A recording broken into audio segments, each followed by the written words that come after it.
ஒரு ஸ்டேஜ் ஒரு மாடலிங் நம்ம டயக்ராம் வந்து நம்மளுடைய பிசிக்கல் ப்ராடக்ட் சிஸ்டம் டிராயிங் டிஜிட்டலாக எப்படி இருக்கும் அப்படின்ட்டு நம்ம கேட்ல நம்ம ஒர்க் பண்ணுற ஒரு part.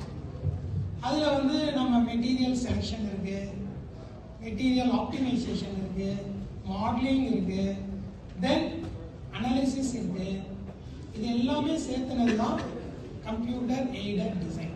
Design is not about only a drawing. It's combination of all the sequence.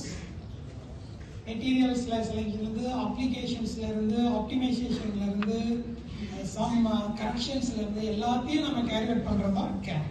Then what about digital thing இருக்கு, ஏஐ இருக்கு, ஐஓடி இருக்கு, கேட் இருக்கு, கேம் இருக்கு, சிஐ இருக்கு, ஆப்டிமைசேஷன் இருக்கு. பட் கைடுகிட்ட போனா ஏதோ ஒரு ஐடியாவோட வாங்க அப்படிங்கிறாரு, ப்ராஜெக்ட் சொல்யூஷனோட வாங்க அப்படிங்கிறாரு, ப்ராப்ளம் ஸ்டேட்மெண்ட்டோட வாங்க அப்படிங்கிறாரு.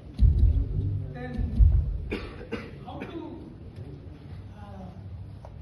Start the project. எனக்கு எந்த ஐடியாவும் வரல, ஃபேக்கல்டிட்ட போனா ஏதாவது ஐடியா யோசிச்சுட்டு வா அப்படிங்கிறாரு. என்ன நம்ம அந்த 4 பேருடைய ஐடியாஸ் என்ன இருக்குன்னு ஃபர்ஸ்ட் நீங்க உட்கார்ந்து டிஸ்கஸ் பண்றீங்க இல்லையா? It is also one kind of design. உங்க மென்டார்ட்ட போய் டிஸ்கஸ் பண்றதும் ஒரு டிசைன். அது வந்து பிரைன் ஸ்ட்ரோமிங் அப்படின்னு சொல்றாங்க.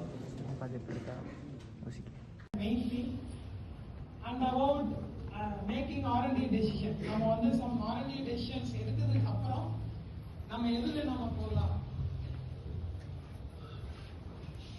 இந்த டெசிஷன்ல நம்ம போகலாம் அப்படிங்கிறது. It shows about the important thing.